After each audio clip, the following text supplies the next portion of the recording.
E fala, torcida São Paulina, começando aqui mais um vídeo no canal. No vídeo de agora vamos ver aí tudo do pós-jogo da classificação do São Paulo para as quartas de finais da Copa Libertadores da América. Vitória por 2-0 em cima do Nacional.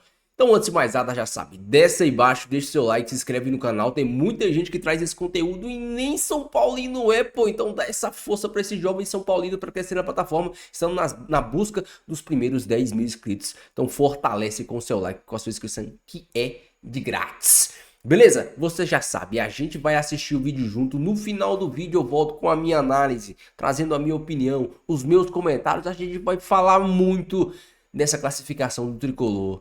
E que venha o Botafogo. Créditos de diretorais, tô deixando na descrição, sem mais enrolação. Sim, bora pro vídeo. Bolívar e Flamengo, primeiro jogo do Flamengo, 2-0 em cima do Bolívar. Agora o jogo fora de casa para o Flamengo. Gustavo Zupac, vai ser um super encontro entre São Paulo e Botafogo. Agora vocês veem imagens também do nosso estúdio. Boa noite para você. Mas um São Paulo hoje que, se a gente não viu muito do futebol no jogo de ida, nesse jogo de volta, deu tranquilidade pro seu torcedor. É isso, Marcela, boa noite. André, boa noite ao Folha Esportes. Na semana passada a gente falou aqui, São Paulo jogou bem contra o Nacional? Não. São Paulo trouxe um bom resultado contra o Nacional? Sim. 0-0 ele era interessantíssimo para o São Paulo, porque a gente acreditava que o São Paulo, dentro de casa, da sua casa, jogaria no seu padrão. E hoje o São Paulo jogou no seu padrão. Foi um time intenso, interessado, agressivo, enfrentou do outro lado um Nacional que jogou até tomar o primeiro gol, né, durante a primeira meia hora de jogo, muito bem postado e muito organizado, com as duas linhas defensivas, a linha defensiva e a linha média, muito bem organizada e dificultando ao São Paulo o acesso à grande área. O São Paulo não fazia um jogo ruim, o São Paulo fazia um bom jogo, um jogo de tentativa, mas não encontrava muito espaço para finalizar, para marcar o seu primeiro gol. E marcou com o Bobadilla aos 31 minutos, um belíssimo gol. Verdade. Um gol para o Bobadilla é importante porque ele é do time titular do São Paulo hoje. Talvez aquele que esteja buscando a sua maior afirmação dos diferentes casos que a gente tem no time. A gente vê aí o belíssimo gol. E o Bobadilla é um volante destro. Ele meteu uma canhota na bola, que golaço que ele fez. Apareceu pegou ali um espacinho, né? Um pivô muito bem feito do Caleri, sustentando a jogada típica do centroavante inteligente, como é o Jonathan Caleri. E uma canhota, uma surdaça na gaveta para abrir o placar para o São Paulo. E a partir daí o jogo ficou mais tranquilo. A gente vê aí o segundo gol e eu queria destacar mesmo o segundo gol por causa do Wellington Rato. Um jogador que vai recuperando um nível mais ou menos similar ao que a gente viu na reta final da última temporada, quando ele foi titular com louvor daquele São Paulo campeão da Copa do Brasil, jogando muito bem. E hoje, de novo, ele jogou muito bem. Para mim, assim, ele, Caleri e Alan Franco foram os melhores jogadores em campo. Gostei demais do jogo do Wellington Rato. Ele é um jogador muito útil para o São Paulo. Com a lesão do Ferreirinha, né? Aquela discussão que a gente já teve aqui várias vezes. Aonde que o Zubeldia vai encaixar o Lucas Moura? Aonde? Sem o Ferreirinha, entrou o Rato na direita e aí o Zubeldia jogou o Lucas para a esquerda, que é o pior lugar para o Lucas jogar. Mas ele vindo por dentro, né? Quando ele pode. Garante o lugar para o Wellington Rato. O Rato bem, ele é um cara que não sai do time do São Paulo. Embora ele não seja tecnicamente, dos melhores que o São Paulo tem. Se a gente for listar hierarquicamente, do ponto de vista técnico, os melhores jogadores de frente do São Paulo, o Rato vai estar lá em quarto, quinto. Mas ele, bem fisicamente, com o ritmo de jogo, ele é um cara muito útil. Ele faz muito bem ao time. Rafinha segurou mais, Rato atacando o corredor, Lucas vindo da esquerda para dentro, e o São Paulo teve uma boa atuação. O Nacional, no segundo tempo, teve mais volume, finalizou bastante, ficou bem parelho. A hora que eu vi, estava empatado o número de finalizações, mas isso já com 2-0. Então, o São Paulo foi firme, foi dono do jogo, foi intenso, agressivo, como tinha que ser. Boa classificação tricolor. E daqui a pouquinho a gente vai falar especificamente do Wellington Rato. O Wellington Rato que tinha perdido um pouco de espaço, né? Ele acabou se lesionando muitas vezes. A gente vai falar também do Caleri, inclusive o Caleri, vice-artilheiro de Conmebol Libertadores. Mais um gol e aí se iguala ao Rogério Ceni e também ao Luiz Fabiano. Vamos falar sobre esse jogador e sobre o time do São Paulo também. Olha, Folha de Esportes, assim que a gente tiver novas informações sobre o esquerdo, informações da nossa reportagem, informações do hospital, é claro que a gente vai passar para vocês. Mas a gente vai agora para o gramado do Morumbi, os jogadores falaram por lá e a gente mostra. Esse jogo todo mundo gosta de jogar, né? Todo mundo gosta de vibrar. E acho que hoje você vibrou 2 vezes com uma assistência e com um gol. Então, o que você pode falar? Não tem como quarta ou quinta-feira da Libertadores. A gente fez um jogo, um bom jogo. Obviamente dá para melhorar e muito. Mas a gente brigou por a classificação. Fizemos um trabalho inteligente lá no Uruguai. Acho que também o torcedor queria que a gente ganhe, mas foi um trabalho inteligente. Sabemos que no Morumbi a gente é forte. E vamos para mais uma quarta Libertadores. Já faz tempo eu joguei uma e ficou perto. Tomara que este ano a gente consiga ir no Buenos Aires para jogar a final. Chamou a atenção que vocês não foram afobados no começo, buscar o gol. Vocês souberam trabalhar, eles quase não passavam do meio campo até que vocês encontraram a jogada do gol. É importante ter essa paciência, não querer se atirar de uma vez, né? Claro, a gente vai em base à paciência, sempre foi assim. Obviamente o torcedor quer ir para frente e fazer gol, mas muitas vezes as melhores jogadas saem quando a gente começa a movimentar. Então, hoje não sei quantos passes foram antes do gol, mas foi uma jogada bem trabalhada, uma jogada que treinamos na semana e deu certo, obviamente. O chute de Bobadilla não treinamos mais. A jogada de ir nas costas do zagueiro, voltar, dar de cara para o cara que vem da frente, a gente trabalhou e a verdade estamos contentes com a classificação. Vamos a pensar agora, focar o domingo no Vitória, que é muito importante para nós, o brasileiro também, e depois para frente a gente vai pensar em Botafogo. O gol que você comemorou, acho que com mais gente no Morumbi, 60.062 pagantes. Foi diferente também por estar desse jeito o Morumbi, embora você já tenha feito gols com o Morumbi muito cheio. Eu já joguei com o Morumbi mais cheio ainda, mais lotado. Mas hoje, mais uma vez, mostra que a torcida abraçou o time mais uma vez. Os caras deram até o que não tinha para vir aqui e abraçar o time mais uma vez, como eu falei. Então, obrigado aí a todo mundo, ao torcedor, à comissão técnica, à comissão, ao presidente, que vem fazendo as coisas muito bem, aos jogadores que faz tempo vem deixando as coisas em campo bem mal, mas deixa o 100%, e a gente conseguiu as coisas tudo junto. Vamos por mais batalhas e tomara que este ano a gente consiga levantar um troféu uma vez mais.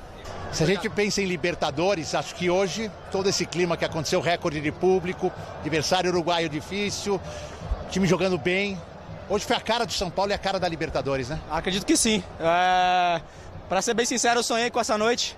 Uma noite de mata-mata de Libertadores no Morumbi. Tava tudo maravilhoso, tudo lindo, a chegada no estádio. A gente já entra em campo ligado. O que a torcida tem feito nessa temporada é algo absurdo. E hoje acho que a gente conseguiu corresponder em campo. Acho que a equipe fez uma partida muito sólida, muito segura. Após o segundo gol, tomamos alguns sustos ali, é verdade. Mas no geral a gente controlou bem. Acho que a gente sai com essa vaga merecida. E o mais importante, no começo, vocês não foram afobados para marcar o primeiro gol. Vocês esperaram, nem criaram tanto nos primeiros 25 minutos e chegaram ao gol no momento certo, a hora que vocês sentiram que estavam confiantes para descer. O Bobadilla achou um golaço, né? É verdade, a gente falou muito disso, né, antes do jogo, de não entrar muito na pilha, né? Claro, entrar com o coração quente, com muita pegada, mas ter paciência para achar os espaços. Acho que a gente fez muito bem isso no primeiro tempo e a gente encontrou o espaço ali muito bem com o Bobadilla, um grande gol, é um grande jogador, merece muito trabalhador, uma pessoa também, um ser humano fantástico e se emocionou bastante na hora do gol ali. Muito bacana ver um jogador de fora que entende o que é o São Paulo, que entende o que significa Libertadores para o São Paulo. Muito feliz por ele. E feliz por hoje, feliz por essa classificação, feliz de estar vivendo tudo isso, né? E vamos batalhar para mais. Botafogo, pode falar de alguma coisa ou não? Vai ser um duelo complicadíssimo, uma equipe que está aí liderando o Campeonato Brasileiro e está chegando forte aí na Libertadores, eliminou uma grande equipe que é o Palmeiras. Vai ser um duelo muito disputado, mas ainda tem muitos jogos antes disso. Vamos nos preparar bem para esse jogo. Obrigado, Lucas. Valeu. Cara, tem uma pergunta só para você. O que passou na sua cabeça? O que você sentiu quando você marcou o gol que abriu essa classificação do São Paulo? Nada, muita alegria. Eu acho que foi uma sensação de muita felicidade. Não está sendo um ano fácil. É a primeira vez que salgo de casa, que estou morando só aqui, sem a família. o grupo me recebeu muito bem. Às vezes eu sei que a adaptação cuesta um pouco, mas estou tentando melhorar jogo a jogo, tentar dar a ele a confiança que eles dão para mim.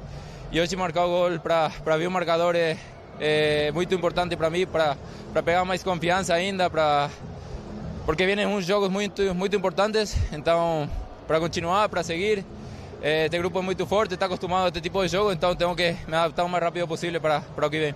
Um jogo com cara de Libertadores, estádio lotado, recorde de público, adversário uruguaio que você sabe que é tão difícil bater. Hoje foi um jogo de Libertadores do São Paulo, né? É isso mesmo. O jogo de Libertadores aqui com São Paulo é diferente. É meu segundo jogo aqui de local. A torcida, na verdade, que é incrível, é única. Jogar aqui com o estádio lotado é maravilhoso. Eu sei que para os times que vêm jogar contra nós é muito difícil, então a gente tentou usar eles a nosso favor. Feliz pela vitória para eles e espero que podamos continuar comemorando muita vitória mais. Valeu. Muito bem, tá aí então o Lucas, o Bobadilha, o Caleri falando sobre a partida. E a gente já vai para o Morumbi ao vivo agora, a gente vai conversar com o Silas e também com o Eduardo Afonso. Eles trazem as últimas informações, é claro que a gente já pergunta para o Edu se ele tem informação sobre o esquerdo. O que foi que comentaram por aí, Edu Afonso? Boa noite, bem-vindo. Tudo bem, Marcela? Como é que você está? Boa noite aos comentaristas, ao Silas. Silas está aqui, assistimos o jogo de panoramas diferentes, eu no gramado, o Silas com um olhar tático lá na tribuna, observando taticamente o São Paulo Nacional. Bem, vamos às primeiras informações de uma parte que a gente não gosta de falar, que foi aquele desmaio, perdeu sentidos o esquerdo, entrou no intervalo do jogo, substituiu o Coates, que sentiu uma lesão, principal jogador de defesa da equipe do Nacional, e aí ele caiu sozinho, foi rapidamente mesmo, amparado pela ambulância que estava aqui de plantão. Os jogadores ficaram muito desesperados e a primeira cena foi muito impactante para todos que estavam no Morumbi. Porém, ele saiu consciente, foi encaminhado a um hospital aqui da região, que é do lado do Morumbi, o Hospital Albert Einstein, é um trajeto de menos de 5 minutos. A gente conversou na saída do gramado rapidamente com pessoas do Nacional, não há nenhuma informação de que ele esteja em estado grave, nada. Disseram que estão mandando os médicos para lá, representantes da diretoria que vão acompanhar o caso. E o São Paulo deve mandar também um representante seu para dar assistência, para poder ficar ao lado e, claro, prestar qualquer tipo de orientação que for necessária neste momento. Mas a informação do gramado ainda, Marcela, que a gente tem das pessoas do Nacional é que ele saiu consciente do Morumbi, mas pela gravidade, pela queda como foi encaminhado imediatamente ao Hospital Albert Einstein, que é a menos de 5 minutos aqui do estádio do Morumbi. Tá certo, Edu. Agradeço aí pelas informações. Agora vamos falar um pouquinho sobre o jogo. Imagino que o Silas também, né, sinta muito. Ex-jogador de futebol. É claro que isso mexe muito com quem já esteve também ali em campo, né, Silas?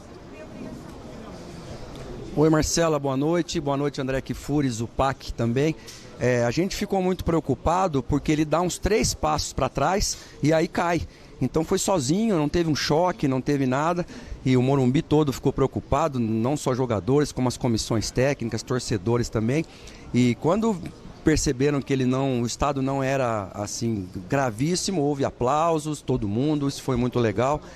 Foi até emocionante, né?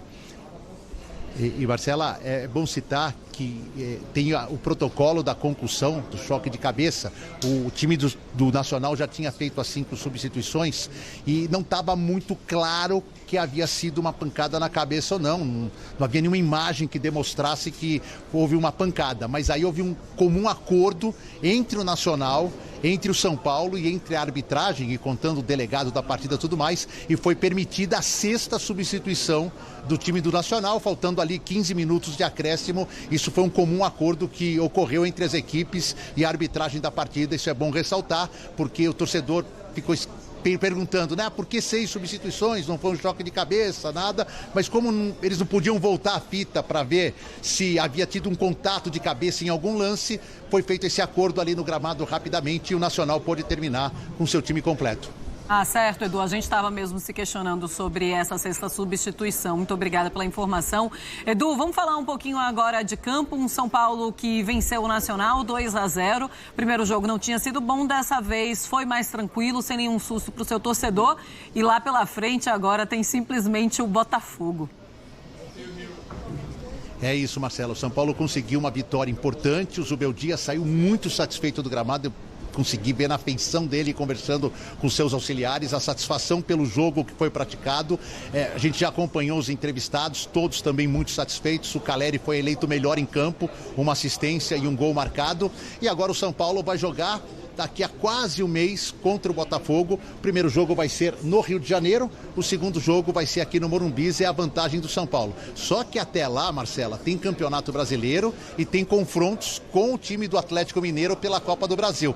Então, Silas, o São Paulo segue vivo em 3 competições, em 2 está nas quartas de final e no Campeonato Brasileiro é o 6º colocado, com chance de melhorar a situação, jogando contra o Vitória aqui no final de semana. E já adianto, Marcela e companheiros, que será time reserva do São Paulo contra o Vitória. Inclusive amanhã uma grande chance de ser folga geral para o grupo, descanso total, um treino apenas no sábado para o jogo domingo contra o Vitória, Silas. Era um jogo muito complicado porque a gente sabia que o Nacional viria bem retrancado e eles sabem jogar esse tipo de jogo. Até o São Paulo fazer o primeiro gol, houve muita demora do goleiro em repor a bola em jogo, e também pelo esquema do São Paulo, com o Lucas aberto pela esquerda, o Luciano por dentro, o Wellington Rato pela direita e o Caleri ali demorou para engrenar esse sistema, né? Não que o Nacional tenha chego muito, mas o São Paulo também teve dificuldade até o Bobadilha achar aquela pancada. E aí ali o jogo começou a ficar melhor para o São Paulo. Tá vindo, pelo que a gente ouviu, um lateral esquerdo, né, que não sabe se está 100% fechado, já está. Então, até boa lembrança, né? A gente deu no F90. O Mário Rui, companheiros, está por uma liberação do Napoli. Ele tem mais meio ano de contrato. O Napoli quer pagar uma quantia X para que ele saia nesse meio ano, e o Mário Rui quer receber uma quantia Y, que não é muito grande a diferença, não. Assim que ele se acertar com o Napoli, o empresário dele se acertar com o Napoli, ele já acertou tudo com o São Paulo e será reforço do São Paulo, podendo ser, juntamente com o Juan, que foi apresentado e veio do Sassuolo da Itália, reforços para o técnico Zubeldia para a próxima fase da Libertadores. E o Alexandro, neste momento, está totalmente descartado. São Paulo não vai mais negociar com o Alexandro, inclusive o Alexandro pode até para o Flamengo, né? Porque disse hoje que gostaria de voltar para o Brasil, que agora resolveu que vai voltar para o Brasil. Pode ser o Flamengo, outra equipe, mas com acerto com o Mário Rui não será o São Paulo, Silas. E também a nota boa, né, Marcela, foi a entrada do Marcos Antônio, que jogou pouco tempo, mas deu para ver já a mobilidade, deu para ver a vontade que tem, porque perdeu o Ferreirinha. O Moreira, Igor, Vinícius ainda estão fora, além daqueles que a gente sabe, né, Pablo, Alisson. Então o Zubeldia está fazendo realmente um trabalho maravilhoso, e agora vem a gestão, né, Edu, a gestão do físico, a gestão do cansaço. Então saber lidar com isso, porque 3 frentes para uma equipe que ficou quebrada, principalmente por ausências de jogadores machucados, pode ser pesado daqui para frente. A gente falou que o mês de agosto era o mês. Agora ele está terminando, vamos ver como que o São Paulo vai se desdobrar para o que virá pela frente. Pois é, vocês ficam aqui conosco para a gente conversar um pouquinho, porque é claro que começando a pensar em futuro, André Kfouri, é um São Paulo que consegue confirmar essa classificação de uma maneira até tranquila, assim a gente pode dizer. Sim, e agora tem o Botafogo. É um São Paulo que começa a se organizar desde já pensando no Botafogo, mas calma, vamos pensar aqui o que é que se vai fazer em Campeonato Brasileiro, apesar de ter descanso na próxima rodada. Agora a coisa começa a ficar, né, mais difícil, e é natural que seja assim. Quanto mais perto você chega da final de uma Copa como a Libertadores, você pode esperar a dificuldade sempre subindo.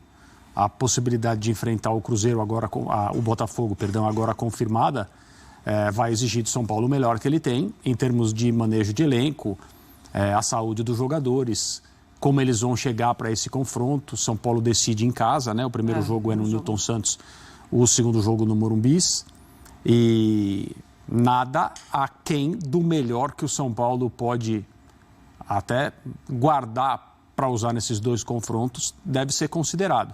Então já foi anunciado, como o Edu trouxe a informação, de time reserva na próxima rodada do Campeonato Brasileiro.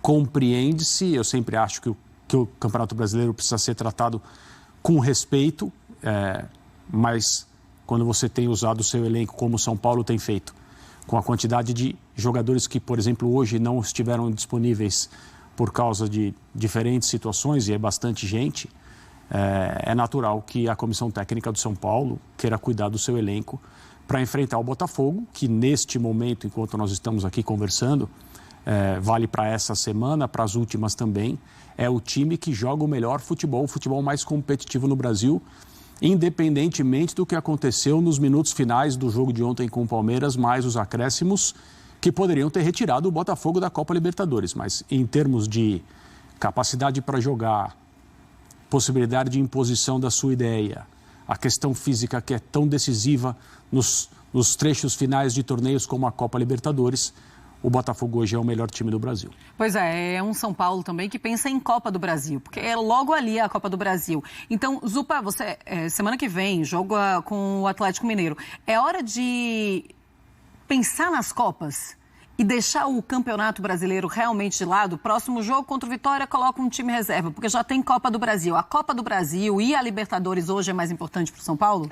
A Libertadores, no real momento da temporada, a Libertadores ela tem que ser vista como o principal objetivo do São Paulo na temporada.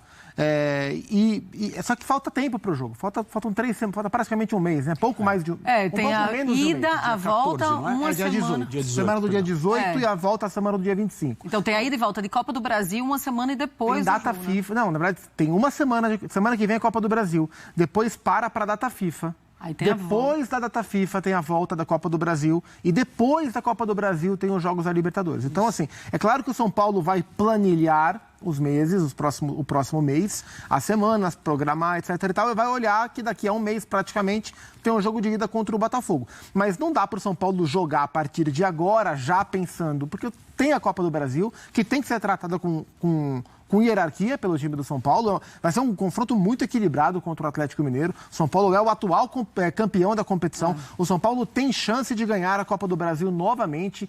Não vejo hoje o São Paulo com condições de brigar pelo título brasileiro, mas vejo o São Paulo como um dos principais candidatos nas duas Copas. E isso tem que ser levado em consideração. E isso não quer dizer esvaziar o Campeonato Brasileiro. Bem, isso quer dizer ir equilibrando as coisas, né? O São Paulo, inclusive, tem que se manter forte no Campeonato Brasileiro, porque, embora eu veja São Paulo com ótimas condições de brigar por um dos títulos de Copas, os dois podem não vir. E o São Paulo tem que se garantir dentro da fase de grupos da próxima Libertadores, no mínimo, né? Então, você não abandona o campeonato. Mas você vai equilibrando forças e você vai olhando para os padrões físicos da sua equipe. E o próximo jogo contra o Vitória é compreensível, como o Edu falou, que o São Paulo jogue com reservas, esvazia um pouco a sua escalação, mas nas próximas semanas, até a data FIFA, vai equilibrando ali entre Copa do Brasil e o próprio Campeonato Brasileiro.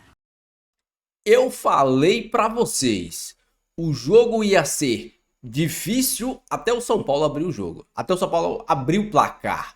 Quando o São Paulo abriu, o jogo mudou, virou outro jogo. O Nacional, a marcação desencaixou, o Nacional que não conseguia passar do meio de campo, não conseguiu passar menos ainda.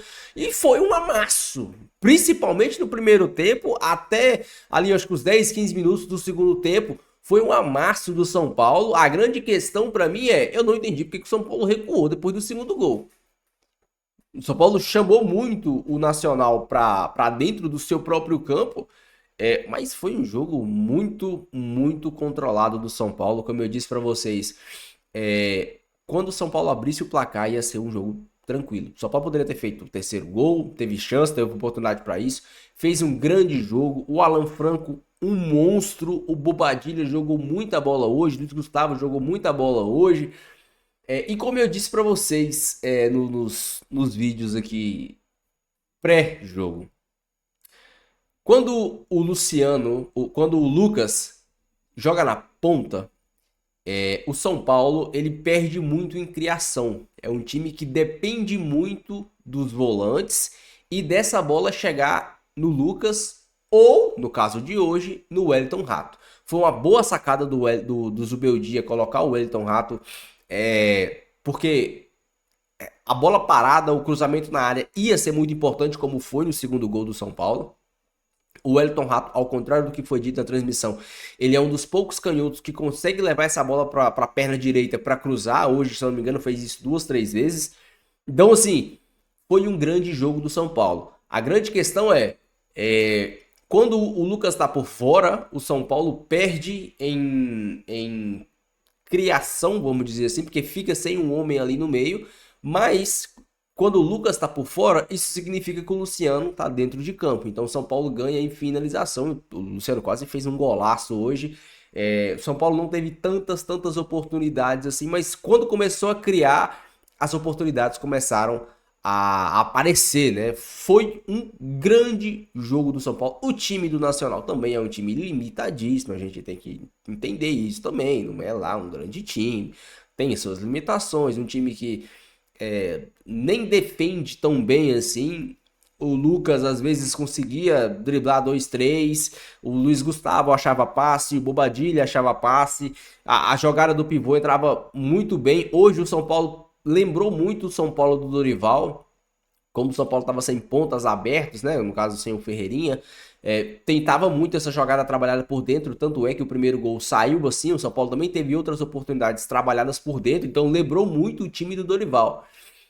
Foi um jogo interessante, foi um grande jogo do São Paulo. O Alan Franco jogou muita bola, eu até disse isso em um dos vídeos passados aqui. O Arboleda, ele é o melhor zagueiro que o São Paulo tem e um dos melhores zagueiros do Brasil.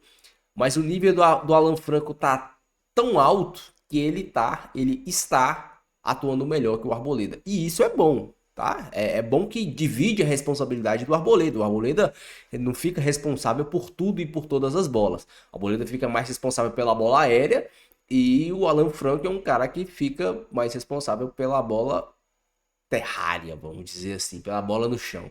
Então foi um grande jogo. O Rafinha quase não subiu, mas em compensação o Wellington passava toda hora. O São Paulo ainda deixou alguns espaços, isso é algo que tem que ser observado, porque o próximo jogo do São Paulo é contra o Botafogo na Copa Libertadores da América, e se você der espaço pro Botafogo, o Botafogo te pune bastante, ao contrário do Nacional. Mas eu também acho que o São Paulo vai se concentrar mais pro jogo contra o Botafogo. Não acho que o São Paulo vai errar tanto. Errar, que eu digo, deixar espaços, como deixou hoje pro Nacional, pro Botafogo. O São Paulo aprendeu muito no confronto que teve no primeiro turno. Agora no jogo, tem poucas rodadas, né? O empate em 2-2 do São Paulo deveria ter saído vitorioso, porque jogou mais, criou mais para isso. Mas é algo que tem que ser pontuado. O Caleri, ele é aquele tipo de jogador que não dá para a torcida criticar, porque até o gol ele não tinha feito muita coisa, a não ser a tabela pro gol do Bobadilha, e teve um outro chute também dentro da área que ele poderia ter tocado pro Lucas, o Lucas estava mais livre. Mas assim, ele não é um atacante que participa a todo momento do jogo, e nem precisa, porque a jogada tem que ser criada para ele finalizar. E a torcida entende isso. Dificilmente a gente vê a torcida criticando o Caleri quando ele passa 3, 4, 5 jogos sem marcar. Por quê? Porque a gente sabe que quando a bola chegar, ele vai guardar, e que ele cria muitas vezes mesmo sem pegar na bola. Às vezes o Caleri sai da área e gera espaço para infiltração de outros jogadores. O Caleri às vezes tromba com 2, 3 e essa bola sobra para alguém. Então ele é um jogador que às vezes mesmo sem pegar na bola, ele gera alguma coisa. Então é muito interessante. Outra coisa que é interessante, como eu falei, o posicionamento do Luciano atuando mais como segundo atacante. O São Paulo está quase jogando com um 4-1-3-2 do que com o famoso 4-2-3-1. Por quê? Porque o Luciano ele tá subindo para ficar do lado do Caleri. E esse meio de campo está sendo ocupado ora pelo Bobadilha, ora pelo Luiz Gustavo. Então o São Paulo muitas vezes fica só com um volante, os 2 zagueiros. Na verdade não fica 2 zagueiros porque o Rafinha não sobe. Então você fica com 3 homens atrás, fica com um volante. O Bobadilha geralmente é o que sobe mais, os 2 pontas e os 2 jogadores na frente, Luciano e Caleri, que é a posição que o Luciano rende mais. Os piores momentos do Luciano foi quando ele voltava para armar jogo. Ele dentro da área, ele é decisivo. Hoje não conseguiu fazer o gol, acontece, não vai ser todo jogo que ele vai conseguir fazer o gol, mas temos jogadores que decidem. O Caleri decidiu, o Bobadilla tá numa grande fase, jogando muito e ajudou a decidir. A gente não fica mais tão dependente de uma jogada individual do Lucas ou de uma jogada individual do Ferreirinha. Espero que isso continue, porque isso vai fazer o São Paulo chegar longe nas competições. Deixe aí a sua opinião, deixe aí o seu comentário, eu quero muito saber. Não esqueça de deixar o seu like e se inscrever no canal se você não for inscrito. Beleza? Fiquem todos com Deus, até o próximo vídeo e valeu!